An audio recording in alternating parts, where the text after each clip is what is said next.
Boston Pizza harnessed Fanalytics to help optimize no-look dipping. Ooh, making adjustments so you can stay focused on the game. The playoffs at Boston Pizza, powered by Fanalytics.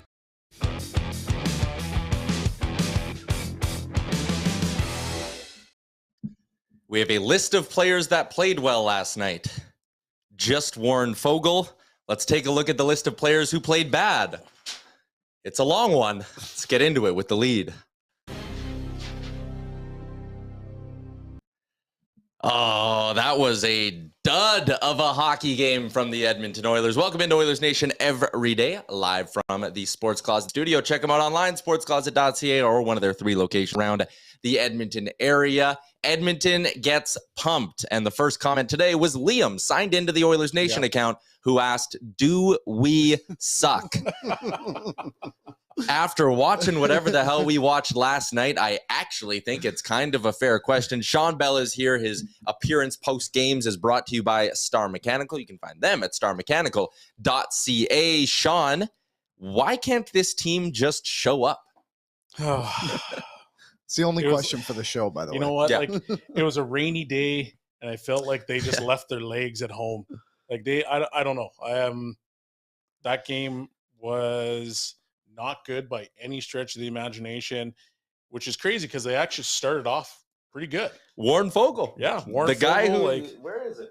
They had some Warren Foegele. They had some good shifts. They put it together. Like, Yeah. Kane, Draisaitl, and McDavid had a couple good shifts. They hemmed them in their zone, and then it's almost like the wheels just completely fell off. And you just wished that, you know, that try would have been there for most of the game, because I honestly think if they would have had just a little bit, even if it was a B+ game or even a B, they might have won that game, because I didn't think Vegas was overly good either. No, I didn't think they were that sharp in that hockey game, but they buried their chances. We'll go through this whole thing here, and you're right. They score early. Foegele busts down the middle of the ice. Ryan makes a great pass. Brossoit was way too deep in his net. Okay, they got a depth goal. You're thinking the Stars are still going to get theirs throughout that game. And then McDavid, Draisaitl, and Kane, that next shift looked like a power play. Yep. They were just all over him, but they missed on a couple of looks, and they let Vegas right back into the hockey game. And then it felt like once Vegas got into it, Edmonton went into this mode of like stretch passes. They were not just making these short little, 10 to 12 footers up the ice. They were trying to hit home runs, it felt like, every time. And Vegas was just stepping up in the neutral zone and picking it off. The thing that irritates me, and I'll go to you for this one, Liam, you go and you steal one the second game in Vegas. Home barn is absolutely rocking. And the only guy after the first 8 minutes that looked mildly interested in playing last night was Warren Foegele. Like, that was a terrible game from McDavid. That was a terrible game from Draisaitl, from Evander Kane. Just go down the list and rattle them all off. No one looked like they wanted to make an impact last night. To be honest, it was pretty pathetic, Yep. if we're being real about it. And for a team that came out after whatever game that was and said, there's no quitting this team, boy, oh boy, it sure looked like they quit last night. So pretty ironic there. But yeah, like it was very disappointing in all areas. Like, it was bad. And I think Stuart Skinner maybe is someone who did okay, considering how many chances he was actually had to save, right? Like, he made some good saves, and the others just made it so easy on the Golden Knights too. Like, they weren't aggressive even in the third period. Like, they did nothing to show any kind of anger and frustration until Nurse grabbed Haig right at the end of the game, when he was already out of the question anyway, right? But the game had been done in the last 20 minutes. So why not just take out your anger on them? Vinny Desharnais, I thought, actually did an okay job of making them like feel a little bit of something, but it's like, man, it can't just be one guy who's also been fighting it this whole playoffs too. Like, it's got to be a team effort, and it just, quite frankly, wasn't there. I'll actually echo that. And the thing that I was really frustrated about is that you go back to the game in Vegas, and it was literally the whole third period that Vegas was like, okay, we're just going to run around. We're going to do whatever we want to try to do. We're going to make it hard for your Stars. We're going to make it hard for everybody in general. And we're just going to like take a piece of you with us after this game. But then you look at the reverse happens the next game, and the Oilers don't do that. Even the nursing, like, you asked this guy to fight. He was a guy that jumped in last time and basically tried to grab you in the middle of a scrum. But now you're going to give him that same respect where you're like, oh, let's fight. And he's like, no, I'm not going to do that. Well, he didn't do that to you. So like, Yeah. where is that level of fire to like take a piece of them to say, hey, boys, like next game, it's going to be hard and you're not going to get away from that. So that frustrated me quite a bit. Just because I felt that there was that, game's over, like it's quit time. It truly did. And we spoke about it literally like all previewing this game and recapping game 2 of like, this team's tough. Like they're not going to get bullied by anyone. Then prove it when you're already down in the dumps anyway. Prove that like you actually have some fight left in you, because going into this game 4, like obviously it's a 7-game series, but I guarantee a lot of the fan base is like very disappointed in just that alone, right? And the belief is probably down slightly. Like it shouldn't be gone. Obviously it's a 7-game series, but show a little bit of fight. There's a comment here from Ryan, and I really interested for your take on this, Shawn. He says only one person to blame for these poor games, Jay Woodcroft. And I think a lot of times, and this was something last year during the playoffs when they show a dud, you're the only one between all the people watching and the people in this room who played in the NHL. Is it a coach's job at the NHL level to motivate the players? No. If you're sitting in the regular season and you want to throw that one out there, you know what? I might bite, but let's be honest, it's the playoffs. Last year, you went to the Western Conference Finals. You come in, you say you're a better team this year, you're a tougher team this year, you're more complete. There should be zero time ever to sit there and say, well, the coach needs to motivate me. Like Connor McDavid actually came out and said, like, yeah, it's all about legacy for me. Like, I want to win championships. I don't care about the points, all this kind of stuff. I want to win. And if that's the case, well, then you need to show up. Like, you can't allow your coach to be the guy that's going to try to get you there. Because if that's the case, then you're in trouble. Because championship teams are motivated within the dressing room. The team actually leads it. It's not the coach. The coach just comes in and helps you. They don't take you to the dance. He's not coming in giving a rah-rah speech in between every period and before every game. Have to. Yeah. Actually, I like that. It should be more on that leadership crew.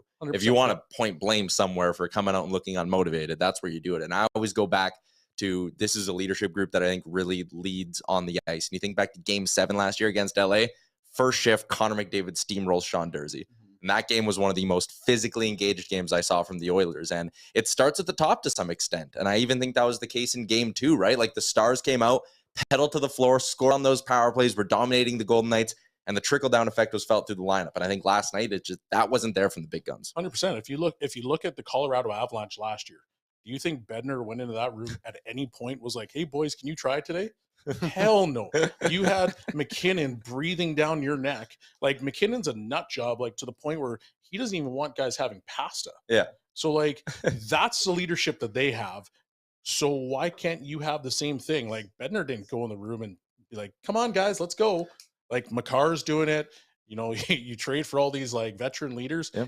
The team is leading themselves.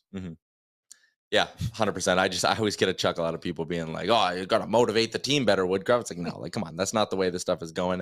Let's get into our 3 big things from last night for Betway, because there is a lot still to get to from that hockey game. And I didn't get into this one in the first chunk of the show because I didn't want people to think I was doing the blame the refs thing. That missed call on Tyler Yamamoto changed the game. The missed call right after on Ryan McLeod changed the game.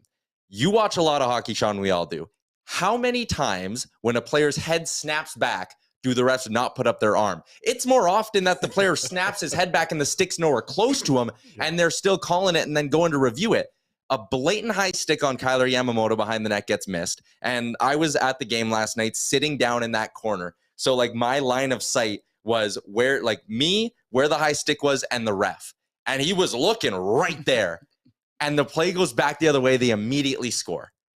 It should have been a 1-1 game with the Oilers getting a power play. It's now 2-1.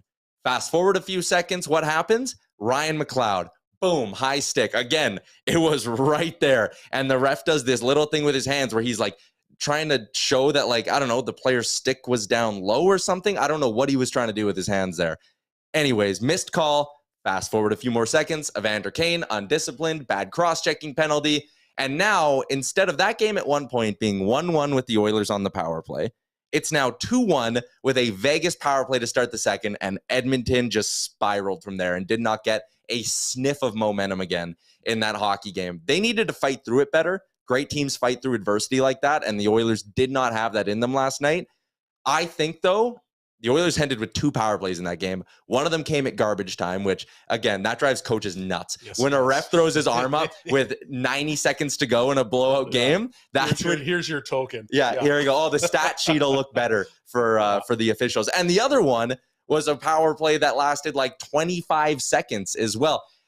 There was more wrong in that game than the refs. But I think last night was a bit of the Oilers power play is so good, it's got to be real bad for the refs to call it right now. And that was an officiating crew who was trying so hard to not make themselves the story. They so desperately did not want it to be Edmonton got 5 power plays, scored 3 power play goals, and won the game again, that they did the reverse. And they just played right into what the Golden Knights want, which is to be played at 5-on-5. Yeah, it's tough because, part of that rule with the high stick is you have to be in control of your stick at all times. And you look at the Yamamoto one, well, he gets pitchforked right across the face. Like, you got to call that, especially if you're going to call Canes. Yeah. Like, we can call Canes undisciplined all we want, but at the end of the day, like, he hits him in the shoulder, right? And it kind of rides up. So it's no different than what happened with Eichel. The problem is that, the Oilers kind of, I think it let him get to it. Like, it got to him. And especially on that goal, like, you see Tyler Yamamoto skating back into the picture and he's still holding his face. Well, like, okay, are you bleeding? I know it hurts, but like, let's get back into the play. And it's still a 3-on-3. Yeah. Right. And they were sitting back a little bit. And I just think that the whole situation with the refs was just a microcosm of their game. Right. Like, they just, they let things get to them that normally shouldn't. And it definitely affected them. The calls don't go your way. And you're right. They just kind of said, well, going to give up here. Couldn't battle through it. The home run passes weren't going their way. Well, there you go. And here's a look at the Kyler Yamamoto missed call there. And you're right. Yeah. Like, if he's skating hard, he's taking the high guy there and he might disrupt that play before it even happens. So, so like, as soon as the goal scored, like, you see him come in the picture once again, grabbing his face. And it's like, I get that. Like, high sticks are not fun to take.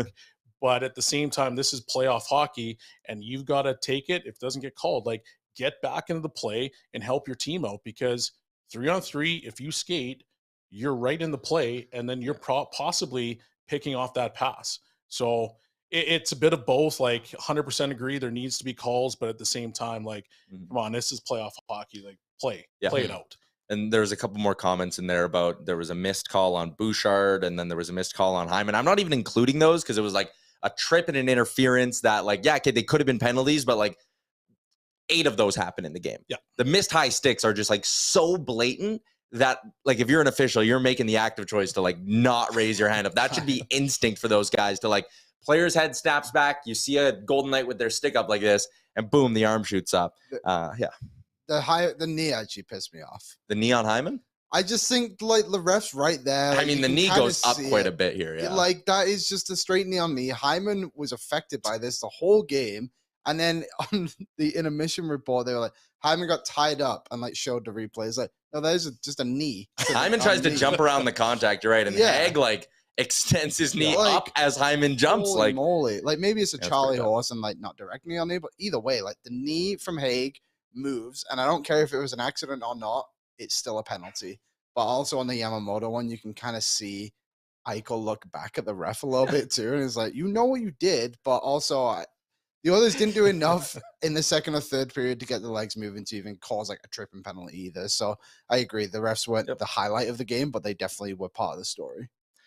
Luke says you shouldn't be this dependent on the power play. If you want to win, you need to win the 5-on-5 game. And yeah, like 100%. The Oilers need to be better at 5-on-5. That's why we spent the first 10 minutes of the show talking about how bad the Oilers were at 5-on-5.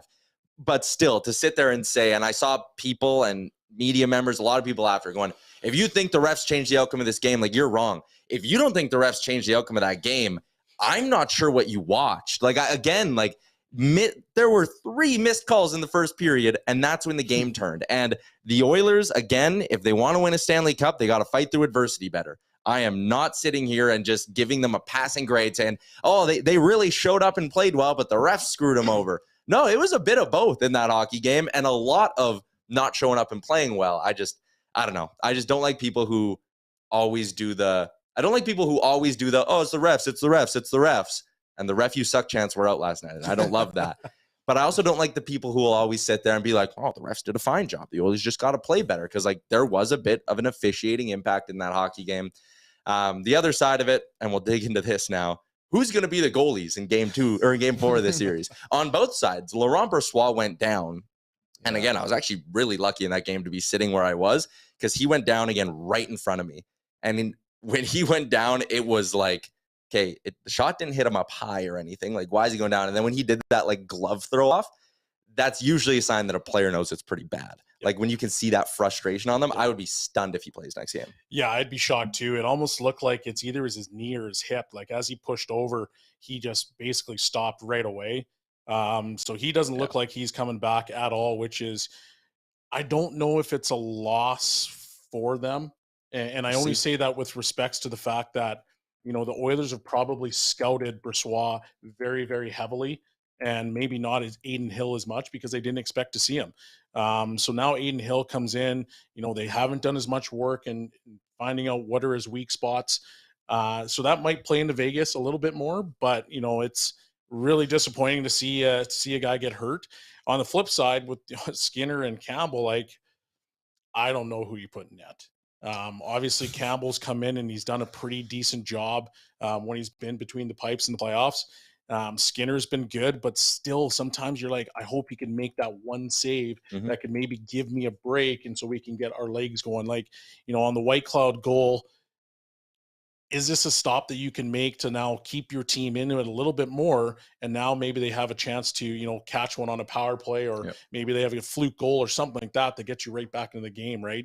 And it probably gives the Oilers a bit of a different outlook on the game. So very tough choice, I guess, for Woodcroft. Yeah. Liam, do you want to put a poll in the chat? I'd love to see who people would start in the next game between Skinner and Campbell, because I think it's Pickard. Are we there yet? I don't know if we're there yet. I hope not. I really hope not. What about Rodrigue? Is he go down that far? Hey, why not?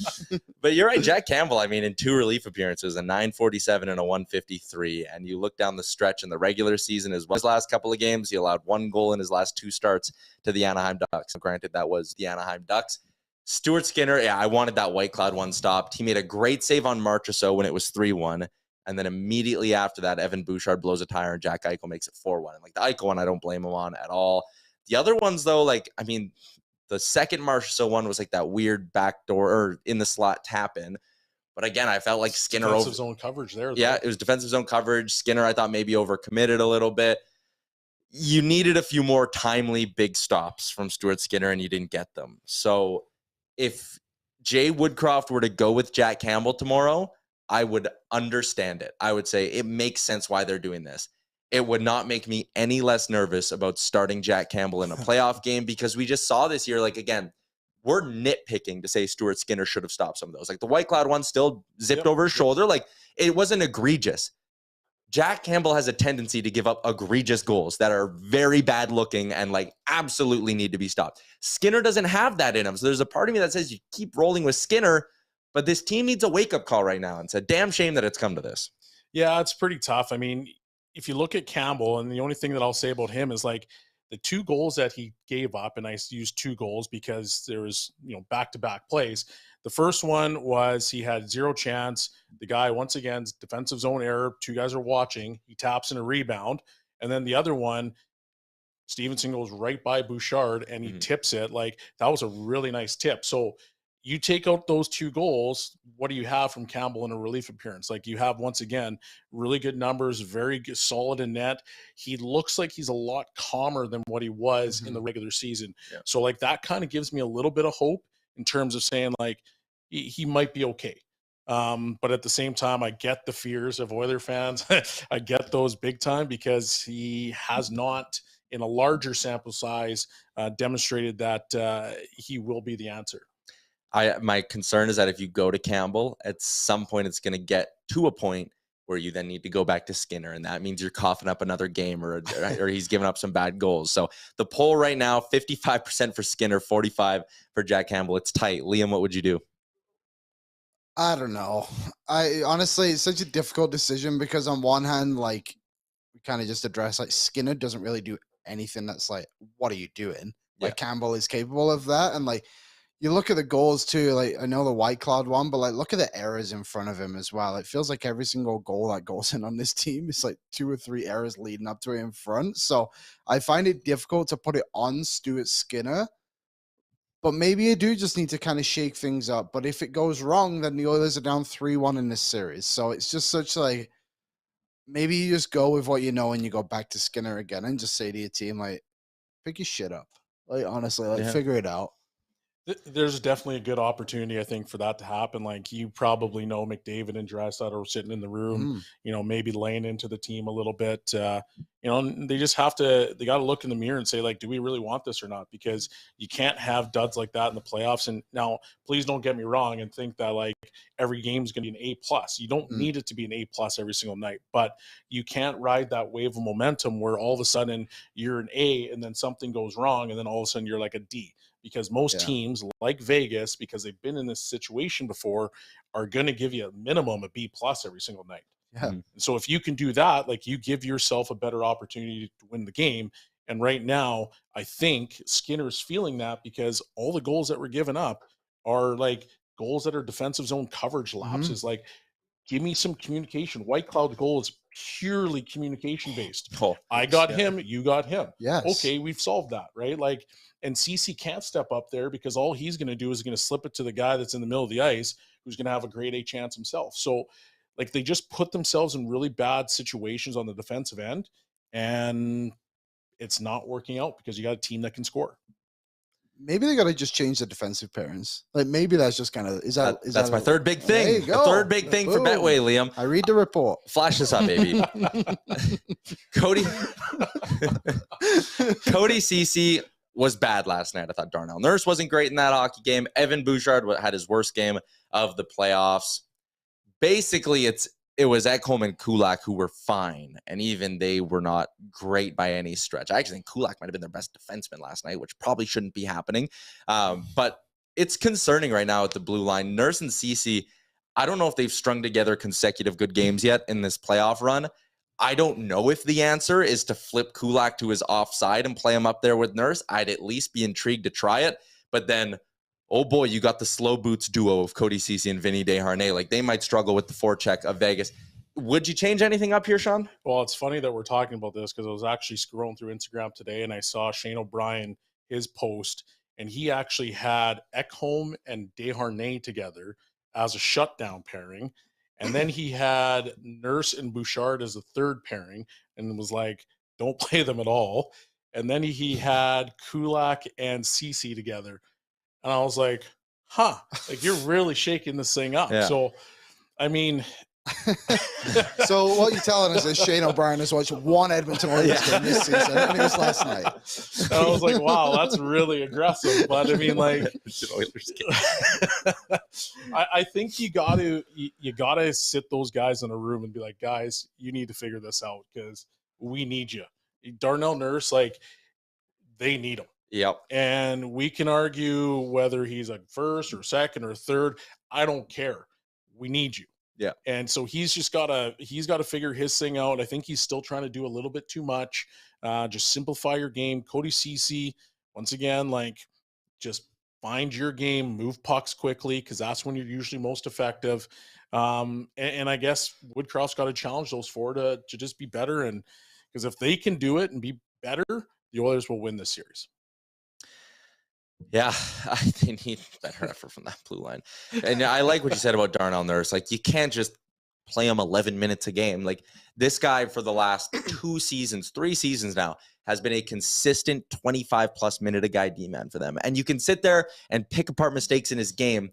The bottom line is when any player is on the ice that much, they will make mistakes. There will be bad plays. He has a very difficult job. And I think sometimes this fan base is just too quick to jump on him for certain things.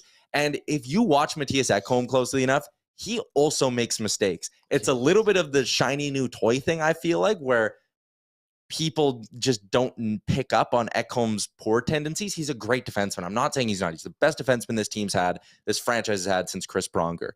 But he still makes mistakes. Darnell Nurse plays a ton. You need him to play a ton. So if you want to switch up the pairings, and this is where I'm getting with this, and you want to go Kulak Ceci, I don't hate the look of Kulak Ceci, Then what? Are you playing Vinny and Broberg with Nurse for his 20+ minutes? Like, you're just kind of locked into this group of 6 right now. And as much as I want to sit there after watching what I did last night and say Woodcroft needs to make changes, I think Ekholm and Bouchard have been too good together for too long to split up. And I don't see a way to dice up the rest of those pairings unless you're flipping guys to their offsides. And I think that's hard to do. Yeah, I would agree with you on that. Like, there's honestly not much you can do in terms of changing the pairings up.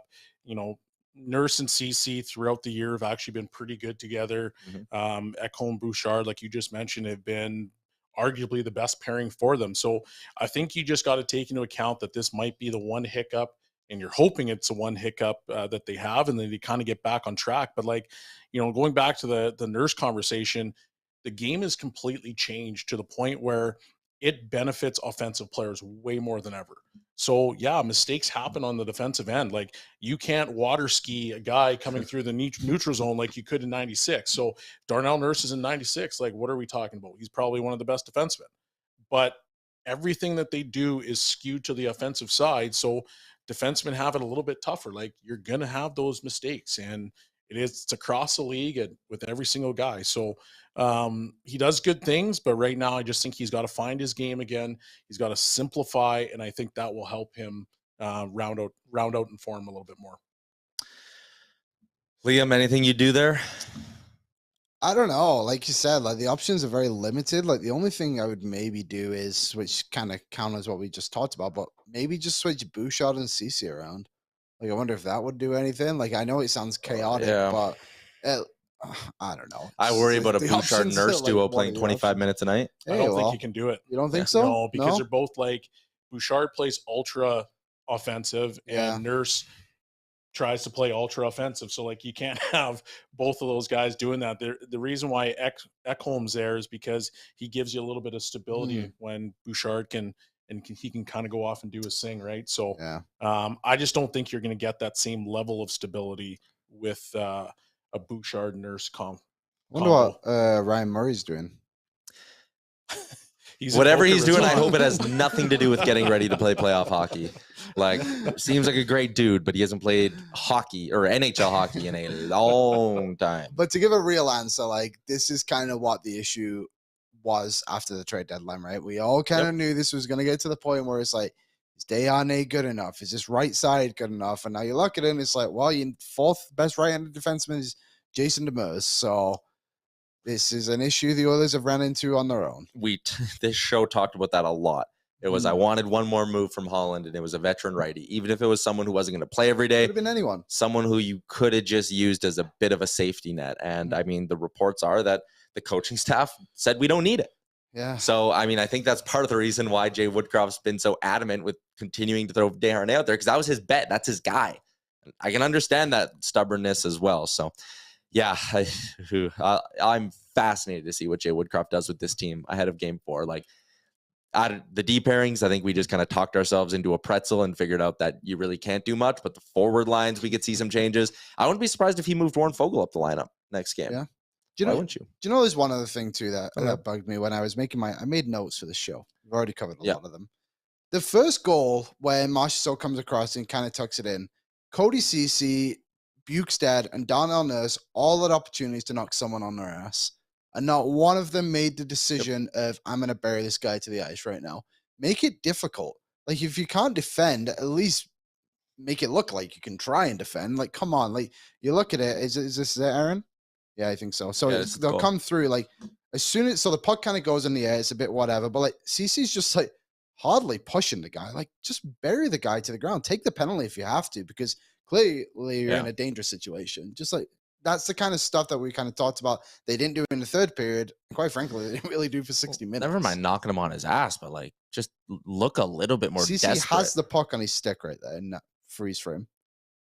That was brutal. Yeah, you get beat out of the corner, you get out battled in front of the net, and those are things that in playoff hockey, like, you can't give up these goals, because series are won and lost right in your house. And that right there, and actually a lot of the goals that were scored were right in the Oilers' house.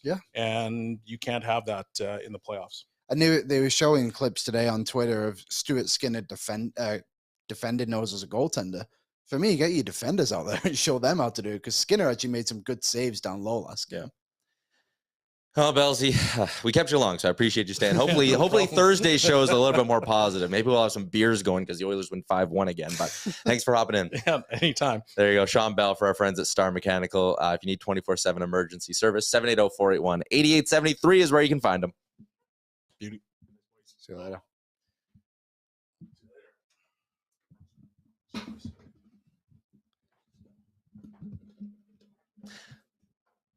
All right, there you go. Shawn Belle for Star Mechanical. There was a lot to break down in that hockey game. It's just this team, man. Like, I don't know how you can skate out into that environment and then play with that little of a give a shit. Yeah. It's fascinating. That's kind of the big thing, isn't it? It's just like the effort overall. And I hate to do this, but I'm going to call out Leon Draisaitl just like a little bit at the end of the game there on that power play. He had that one shot and it looked like he didn't even want to take it. And then like the puck came across, he didn't even move. It's like, I get it. The game's done. But man, like there was effort throughout the game too. And that moment for me just really was an image of what the Oilers were for 60 minutes. Sorry, I shouldn't say 60, probably 52. But like, come on, man, like make an effort. Try and capitalize on something. I hate to call him out because he's been so good, but it's just like so frustrating to watch. The guy is like probably going to set the record for most goals in a playoff run. But to me, you could take these last two games and it sums him up as a player in a way, right? Yeah. It's dangerous. Couple things don't go his way. And what does he do? He wants to slash guys. He wants to take cross-checking penalties. And he's largely disinterested in his own end of the ice. But when things are humming, he's the second best player in the world. And he's, again, like it sounds so dumb to criticize him. And I fully recognize that. So stupid. But there are things that annoy you with his hockey game that don't exist with like a Connor McDavid. No, it's just his style, his nonchalantness, his personality. Like he has that little bit of a prick in him. Like, but I'll allow myself to criticize him because I've been calling him the best player in the world for like a month and a half now. So I'll take that one for him. But statistically, even analytically, like he was the best player for the Oilers. So what do we know? I say he might lead the league in goals, but he might lead it in dumb slashing penalties. Yeah, he probably does. An ugly one. You all had a bunch of takes. Listen, I know people watch and get really mad at Darnell Nurse. He has a very tough ask, and again, I'm being critical today on the show, and I don't like doing that because, again, I'd rather be positive on these. Cody Ceci is not a good partner. No. He is pulling a lot of weight on that pairing. And again, people are going to be like, oh, the second goal or that first goal, what was Nurse doing? If Cody Ceci knocks his guy on his ass or makes a semi-competent stick play, we're not talking about that puck going in. Yeah. And Ceci made a couple of dumb passes in his first shift, and that was his second shift. And it was just like, you just knew from that point he didn't have it. Could we watch the White Cloud goal again, Aaron? Because I think Nurse was on the ice. That was the one Nurse was on the ice for as well. Yeah. And that one was just like, it's blown coverage up top. There's a switch that needs to happen there. And I like what Shawn said. It's miscommunication, lack of communication, whatever you want to call it. The Oilers were not on the same page at all in that hockey game. Okay, I want to watch Nurse specifically, right? Because he's in front of the net here. Play goes up top. And then look, he's got to go take that guy, that winger, right? Mm-hmm. He probably should stop and go back there. But also, the forward, that's Foegele on that one, or is that McDavid? It was Foegele. It was Foegele. He should probably look at coming around. This point here, he's probably got to recognize that, okay, my guy's not a dangerous threat. And then he's got to look and see Nurse coming to take that guy. Because they both had eyes on the same guy. You can keep running it here. Like here, okay, where's your guy going, Foegele? That's not your guy anymore. You got to swing back down. Yeah, I think the exact same thing on this play too. And someone commented, Nurse is the most brain-dead defenseman. He was out of the zone on the White Cloud goal. Okay, a forward didn't score that goal. Warren Foegele lost his guy there. And again, he was the only Oiler who played good in this hockey game. So we'll cut him a break here. But as this play goes up, why is Warren Foegele now chasing a defenseman out of the zone there? That makes no sense to do. Yeah, I agree. And I know Belsey said CC shouldn't step up in this, but I think you can put something in the lane a little bit to even support your guy and make the other guy beat you. Because if you look at it again here, the guy who CC is covering in the middle, is fairly crowded, and Nurse, to his credit, kind of gets back at the space, or maybe it's Warren Foegele, whoever it is. Like, you can run that risk of like putting a stick in the lane at least, right? Yeah. And it's just, I agree. Like, maybe Nurse slightly overcommitted to the switch, but also Fogel's got to recognize what is going on in the play, and it's that pretty much felt like a set play by the Vegas Golden Knights. Yeah, it really did. Another, it's just ugly and annoying all around was that hockey game last night. You look so much bigger than me on the screen. It's because I sit like more forward. We need to move the shelves back. I know. There you go. I'll sit right on the edge of my seat. Now we look like the same size. I am only slightly smaller than Tyler in height. Sitting on the edge of your seat. No one at Rogers Place was doing a ton of that last night as the Oilers just get absolutely blown out. Let's get into some numbers from last night's game. Powered by Boston Pizza and their Fanalytics inspired menu. Beer mosas, the new Italian deli pizza. That's delicious. Deep fried pickles. You love those? Yep. I don't. I'm not a deep fried pickle Me guy. neither. Playoffs at BP's and their new Fanalytics menu. You want to take a stab at who had the best 5-on-5 shots for percentage for the Oilers last year? For them Last game, not last year. Jesus. I don't know. It was Philip Broberg. Oh, well, Oilers outshot the Golden Knights 6-2 with him on the ice. In total, at 5-on-5 in last night's hockey game, there were only 4 Oilers who were not on the ice for a 5-on-5 goal against. Broberg, Costin, Desharnais, and Ekholm. Those were the only 4 Oilers not on the ice for a 5-on-5 goal against, because there was a 4-on-4 one that Ekholm was on the ice for. And of those 4, only one of them was on the ice for a goal for. Philip Broberg. He was the only player who had a positive rating at 5-on-5 last game. What do you do with Broberg? I feel like he's such an intriguing player because sometimes, like, seems like every single time we come on these shows, we like obviously jokingly say Philip Broberg. They play like 2 minutes. Played 9 minutes at 5v5 last game. Yeah, and I think last game his minutes elevated a little bit. For the most part, he was very low, but like he's consistently in the positive. Yeah, he's never thrown out there in any situations. He had that great chance in the third period as well, which Aiden Hill made a very good save on. Like, I just wonder what it's going to take for him to actually get an opportunity to thrive in this team. It just feels so Evan Bouchard from the bubble year. Okay, Mark K is in the chat. I always go. like pointing out when I think someone's commenting in the chat for the first time. I think Mark K might be. I don't recognize. There's no like memorable last name there, but Mark K is in. All caps with his first 2 comments ever. No more 11-7, run 4 lines. And then just follows it up again by just saying 4 lines again. I like the idea of him being a guy who's watched the show. I don't know if any of this is true. I'm making it all up in my head. I like the idea of him watching like all 170 episodes of this show and never commenting, never being so passionate about anything until this moment right now when he was like, enough. And he's like, I need to see 12 forwards in this GD lineup on game 4. And you know what, Mark? I think I might be with you. But the problem is, if you go 12-6, can you justify giving Vinny Desharnais an extra 3 to 4 minutes a hockey game? That is a tough decision to make. You're essentially running 5 defensemen in a slight way, right? Like if you do go 11-6, so like 12-6, yeah. And again, you're gonna want to give more shifts to McDavid and Draisaitl at different points. I understand the idea of like, let's get these guys some consistent line mates and maybe things start to gel. But then you run into, do you play McDavid and Draisaitl together or apart if you're going 12-6? It might be time to split them up. I think it's 1,000,000% time to split them up. I don't think Bukestad's good enough to be your second line center. I think he is a fantastic, fantastic third line center. And that line of Foegele, McLeod, and Ryan has obviously been good, but like, are you really not going to change your lines up based on how good a third line has been for you? Like, I just feel like enough is enough with those guys. And I've seen too much of what Bukestad, Nugent, Hyman do, and it's not really a lot. So I think it's time the Oilers spread out the offense a little bit and capitalize, especially when you have this change, this home ice advantage with the change, right? Yeah. Greg says drop CC. I mean, Greg, we covered that with Belsey. There's no way to do it. Like, that's an off-season conversation now. Yeah. And it's like a big off-season conversation. Like, the Oilers are going to be looking to shed a little bit of salary this summer. And I don't really want to do off-season talk right now because we're in the middle of a playoff run. And it's way more fun to talk about playoff hockey. But that's a spot you're probably looking to upgrade. And to upgrade it, you got to clear up money. And CC's probably that guy who might, again, no trade protection on that deal. 3.25 million. You could probably find a taker for it somewhere. Jim Rutherford loves these guys. Maybe he'll take them. Maybe.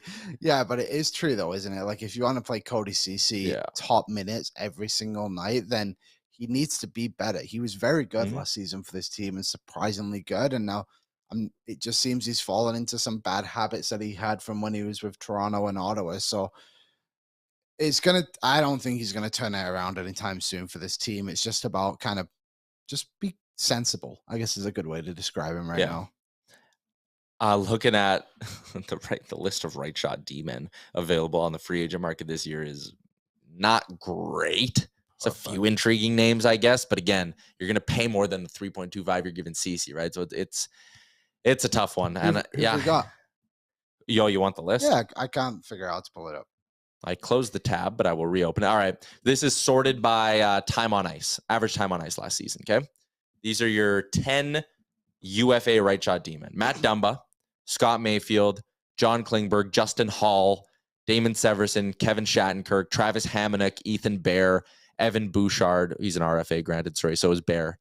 7 of those guys are UFAs. Next on the list for UFAs, Connor Clifton, Radko Gudas. You're not bringing in Radko Gudas to be a top pairing D-man. No. You're not bringing in Connor Clifton to be a top pairing D-man. Hamonic, nope. Shattenkirk, nope. Severson, probably not. Can't afford him. And he might get he's getting more than 3.25. Yeah, for sure. Scott Mayfield, I love, but he's getting more than 3.25. Matt Dumba would be intriguing, but I think you might have to trade for someone. I like how you didn't mention Justin Hall once on that list, which I was like, you mentioned him and then never brought him up again, which was good because we don't need to do. We don't need to do that. But you got to trade for someone. I think is the moral of it. And I get there's frustration here. I'm frustrated. That was a very annoying night of hockey, and this team's got to stop just absolutely laying an egg in big opportunities. Yeah, you took control of the series. It was 1-1. You had a home ice advantage back in your hold, and you just shit the bed. They got to stop doing that. I get it. And I know there's frustration where I was going with this. People want to vent. That's great. That's what this chat is for. And I love it. If you sit there and go, need to run 4 forward lines, need to go 12-6. There's a problem with that. You're taking Broberg out and you're giving more minutes to Desharnais. And we've seen that can have an ugly outcome. Also, how do you do the forward lines with the 4 centers? Like there's problems to that. Play Cody Ceci less. Then who the hell are you playing more? Darnell Nurse sucks. Have you seen the guy he's playing with? And you don't have a better partner for him. Like, again, it's just, this is not a perfect roster by any means. Is it a roster that's capable of winning the Stanley Cup? Absolutely. Because when they play good, and if they play good in the next 3 games, guess what? It's Oilers in 6. Yeah. They are fully in control of going to the Stanley Cup final because they're better than Dallas and they're better than Seattle as well. They just need to show up. And that's it, isn't it? They need to show up and they just need to show up and, like, what is it? Their FF has essentially been like game 1 and 3. And it's funny because after game 1, we were like, wow, they won't play like this again. Then they played significantly worse. Someone says Dumba would be good with Nurse. I don't think you've watched Matt Dumba play a lot of hockey, personally. Like, if you're frustrated with some of the pinches that these Oilers D-men currently make, oh boy, you're not going to like Matt Dumba by about January next year. So, falling out of the Rebel, though. Him and Nuge did do well for the Rebels when they played together. Could be something. Sure.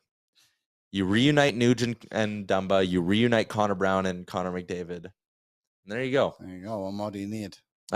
This one, we need to be more relentless on the forecheck, plain and simple. Yeah, like there was a want factor, and there is in every playoff game. The Oilers aren't there. You go around the NHL, man, the Leafs aren't there, right? Yeah. Like you can identify it in the series. The Stars, big guns, they haven't been given much of a you-know-what at all in this series against Seattle. So some other JT, stop worrying. Rusty says it too. We're only down 2-1. Yeah, the Oilers were down 2-1 last round too, and look how quickly they flipped the switch and turned things around there. They needed some help, right?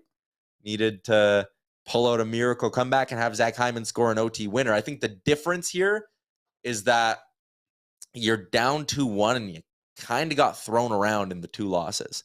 Yeah. Like against LA, you really shot yourself in the foot. And there is the element of them shooting themselves in the foot in these 2 losses to Vegas, but you didn't lose 5-1 to LA. No, and also they lost in overtime in both those games. And it was the Velarde high stick was a controversial conversation. Like, it's okay to be worried about this team right now because they were essentially horrendous yesterday. And it's good to be critical because, again, they were very, very bad. You can't just sit here every single game and be positive because I think we'd drive ourselves crazy if we did that, to be honest. Brad Neski says we need to talk about the leadership core. We did that off the jump. If you want to go back and listen to that, when we asked Shawn about, does Woody need to motivate them? And the answer there's no. It's not on the coach to motivate people who do this for a living. This isn't right before the semifinals of the Pee Wee Christmas tournament and the coach is going to come in and rally up with a good speech. This isn't, people always bring up the miracle speech, right? Yeah. This isn't that, man. The Oilers aren't playing the Soviets. Like, come on. These guys can motivate themselves. When you're sitting in the room and you can hear Rogers' place rocking, like that can't get you going. There's nothing in the world Jay Woodcroft can say that can get you going either. So let's keep moving along here. Shout out again to Boston Pizza and their Fanalytics inspired menu. AMA Travel out of town scoreboard, Liam. 2 Game 4s tonight. Mm-hmm. Who's facing the most pressure out of these 4 teams? Dallas taking on Seattle, Carolina taking on Jersey. I think Dallas is the most pressure. Okay. I think they have the most pressure because the Oilers need them to win too. Did you see that crazy stat yesterday? Yeah. It's like literally whatever Dallas do, the Oilers do the next night. So let's go Stars. So yeah, I think Dallas is the most pressure, but also Seattle has just kind of been very, very impressive in the way they've been winning games. And that Carolina New Jersey series is an absolute gong show. Like, what was it? Carolina had 3 shorthanded goals the other night or something. Just kind of wild. So that game is just doing whatever they want to do. That series, with the Dallas-Seattle one, it just feels like Dallas really need a breakthrough. I'm interested to see if Dallas can finally get their big guns rolling. Jason Robertson, I don't think has a point yet in this series, and he was their MVP in the regular season. I think there's a lot of pressure, as weird as this sounds, on Carolina.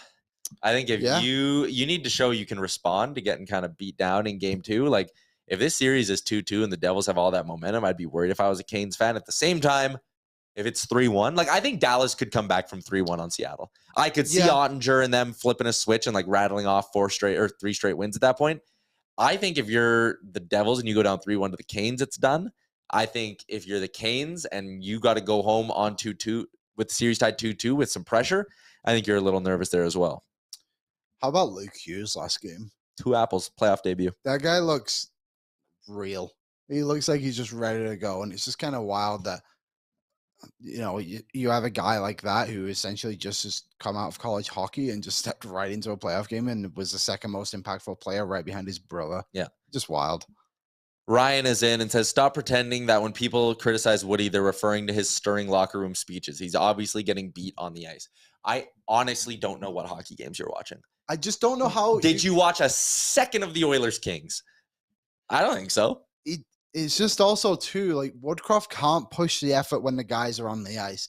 When they miss assignments and all this stuff, and, like, it's not on Woodcroft. Like, he's done everything he can to, like, coach these guys to be ready. And when they're literally just not doing it, like the CC goal that we talked about where he just wouldn't push the guy to the ice and make an effort, or the goal that we just allowed, too. Like, you look at the effort that Draisaitl had on it and the Bouchard one, like, 30 seconds later. It's like, that is on the players. And it has nothing to do with Jay Woodcroft. Now, if Jay Woodcroft was putting Desharnais on McDavid's wing every night, sure, we can have a conversation, but that is not happening. And look, listen, Ryan, I totally get it. You can criticize the coach. I get it. And I'm kind of being an a-hole with my response to you there. But, like, Jay Woodcroft outcoached Darryl Sutter last year. Yes. They lose the first game, adjust, boom, 4 straight. You go to that series against LA. It took him a couple games, but he eventually found something that could pick apart the 1-3-1, and it worked, and they rattled it off. Bruce Cassidy's a hell of a coach on the other side, and I actually, the White Cloud goal, if you want to point that out, sure. But I don't think Jay Woodcroft, I know Jay Woodcroft's not coaching Warren Foegele to chase the guy into the neutral zone that he's not supposed to be covering. That's a brain fart. Like, that's just, He missed his assignment. Yeah, like, it's a missed assignment. Like, Vegas did the same thing on the one goal the Oilers scored. Like, Brossoit sat in his net way too deep. Are you going to blame the goalie coach? Yeah. It's just a mistake.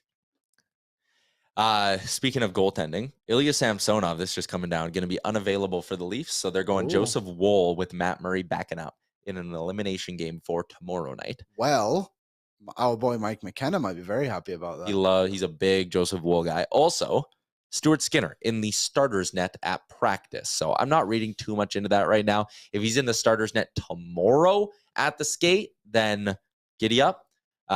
So that's your little catch up on what's going on with the goaltending. Other news around the NHL. We are going late today, Liam. Let's talk draft lottery and Connor Bedard going to Chicago. You know who's happy about that? Accountants at the NHL. Yeah, I was going to say literally nobody. Crazy kind of thing that went down. Obviously, the Kevin Weeks slip up was special, but just so everyone knows, Frank Saravalli wrote an article on how the NHL does not rig its draft lottery. Yeah. Just a mistake. It is obviously pre-drawn, and then they record the live show. So they know what's going to happen. Yeah. But it's not, rigged. But yeah, it's kind of good. Crazy draft class. I actually wrote a piece on this while I was at I got here early today, Tyler, and I wrote an article on winners and losers from the draft lottery. And one of my winners were the top 5 teams in the draft lottery, which might sound crazy, but all 5 of those players, I know they have Leonard here, but Michkov is kind of the 5th best top 5 prospect in this. He's just obviously a situation like all franchise all-around players, if you ask me. They're all fantastic. And just to tease it a little bit more, one of my losers was the Arizona Coyotes. So go read that out on Oilersnation. Because they're going to have to take Michkov? No, because they literally did whatever they could this season to be the worst team in the NHL and still couldn't get a top 5 pick. I mean, Chicago also did. That's fair. They grinded, baby. Kyle Davidson gets a thumbs up from me for that tank job. Do you want to know how many players they have signed for next season? Yes, I do, because I know it's going to be horrific. They have 8 forwards under contract for next season, and only 3 of them make more than $1 million. Their highest paid forward next year is going to be Tyler Johnson. Hell yeah. Stanley Cup winner.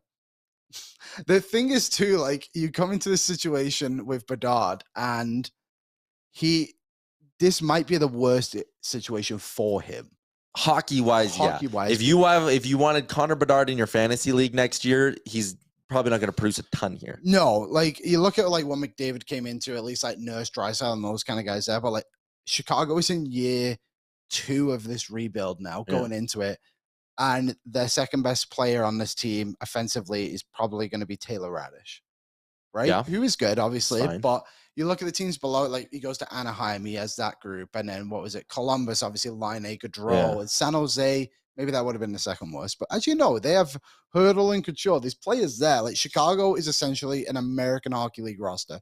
He might play with better players at the Regina Pats than he did on the Chicago Blackhawks next season. You're on fire today. You are on fire. Who could they sign, you maybe ask, to try to get this thing in the right direction a little quicker? The highest scoring UFA forward this year, sorted by points. Mm-hmm. Number 1 UFA forward by points, Alex Killorn. Oh, that'll help. The chemistry between him and Tyler Johnson might be something. And Bedard will just slide right in. Yeah. Man, that is they have done such a good job of making this team terrible.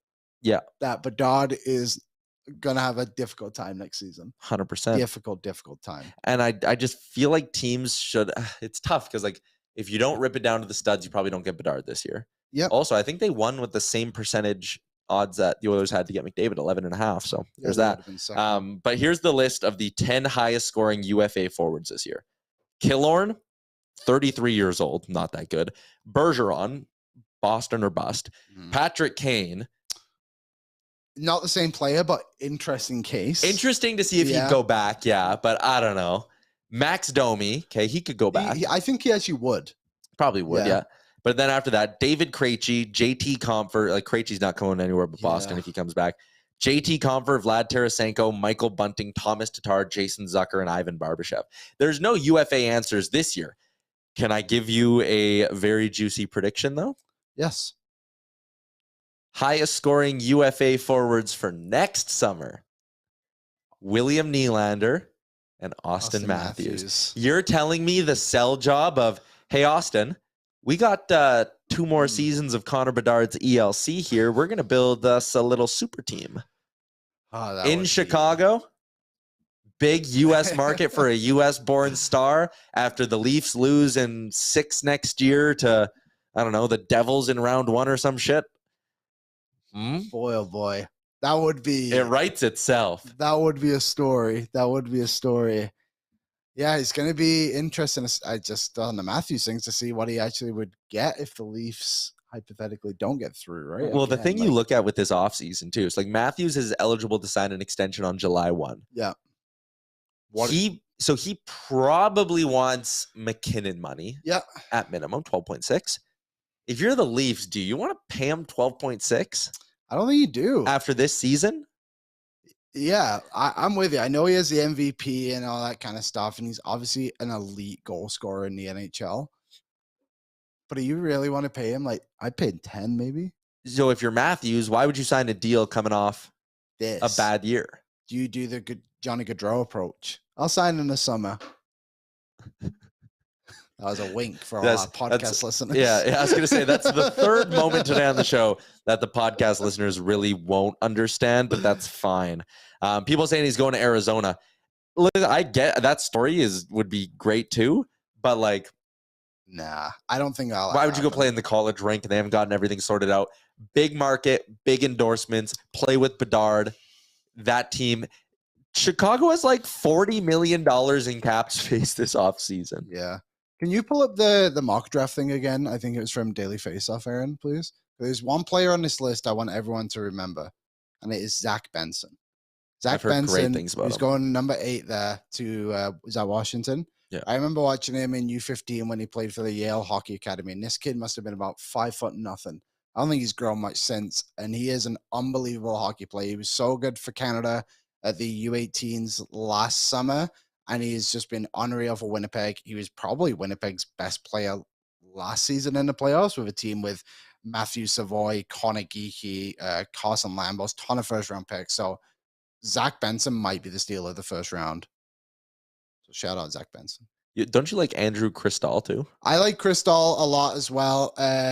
Who's 15 there. Braden Yeager's another great one. He's from the Moose Jaw Warriors. This class coming out of Western Canada is a lot of fun to watch. And there's one player who's kind of in the Oilers range. He's actually not from Western Canada, but Allen, I believe his name is Cameron Allen. He's a big defenseman, and he was the captain of Canada at the U18s last summer. And he is a stud too. So he's kind of fallen off it a little bit. But I think he's from Oshawa or Guelph or something like that. He's a stud, but unreal draft class. Yeah, there's going to be stars picked late in the first round in this draft here. Oilers won't be picking though. Yep. Because we got Matthias Ekholm. I'm bittersweet about. A little bit. It's always fun in the moment. Then you get to the draft and you're like, darn, no fun new toy. I know. I got to wait a day. But the Oilers have playoff hockey, and that is infinitely more fun than talking about the draft, if you ask me. Sherwood Ford Giant Game Day coming up tomorrow. Myself, Liam, and Jay live on location down at Greta to get you set for a pivotal game 4, the swing game of this series. You're either down 3-1 or all tied up at 2. We will dig into that and more tomorrow on the show. Frank Saravalli is going to stop by as well for Star Mechanical. Big shout out to Belsey for joining today's show live from the Sports Closet studio, as well as Betway. Greta watch party on Friday. Captain Felton is going to be there. Confirmed that yesterday. So make sure you go to gretabar.com and book your table for Friday. Labatt Canada, Boston Pizza, and AMA Travel with the AMA Travel Out of Town scoreboard. Thanks to everyone who tuned in today. We'll talk again noon Mountain tomorrow.